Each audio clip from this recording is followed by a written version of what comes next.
Today I'll be working on restoring this well-loved kitchen table. The first thing I'm going to do is open it up and give it a thorough cleaning, which is a very important step in the prepping process that you don't want to skip. I have my metal scraper and I'm just scraping off any sticky, gummy residue, and this is just the inside of the table. And now I'm going to use the shop vac and a little whisk brush to get rid of all that dust and debris from the inside.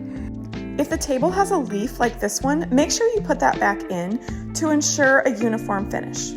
So the first thing I'm going to do is use my heat gun to remove the finish on this table.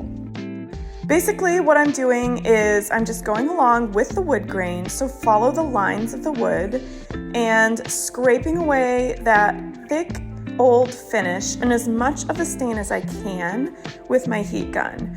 I want to make sure to hold the metal scraper at more of a horizontal than vertical angle so that I don't gouge or nick the wood.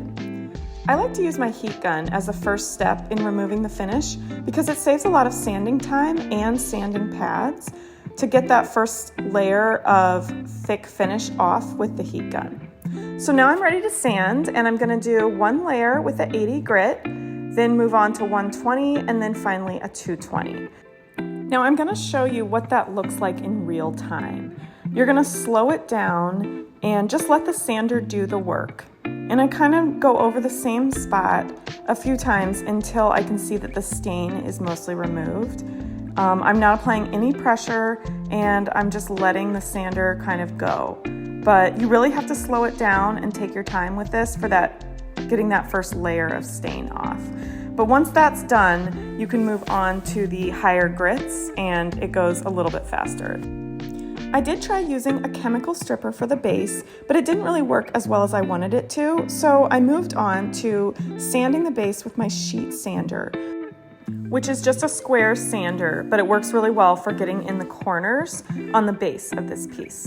Then I used a folded piece of sandpaper to get the rest of the stain out from the corners. Now it's time for staining. I carefully apply the stain with a foam pad or a rag in the direction of the wood grain. And after a minute or two, I'm going to just wipe off the excess with a clean rag.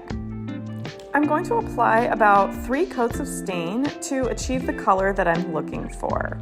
And I just need to wait for the previous coat to dry before I apply the next coat. That's all you need to do. And then you just continue applying the exact same way as you did the first coat, wiping off the excess and then letting it dry until you're happy with the color.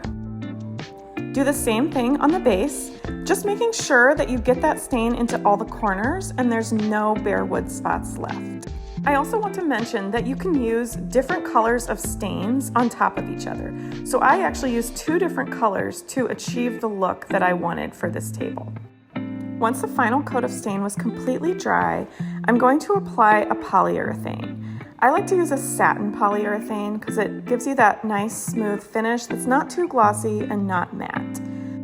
I'm just painting it on with a paintbrush in nice, smooth, even strokes and not going back over my strokes too often.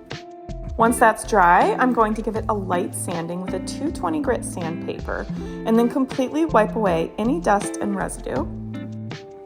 And then I'm going to apply a second coat of the satin polyurethane. This just gives it an extra durable protection, especially since it's a kitchen table. I'll let it cure for about 48 hours before it's ready for use. Check the description for a full list of the products I used, which can be found on my Amazon shop. Thanks for watching!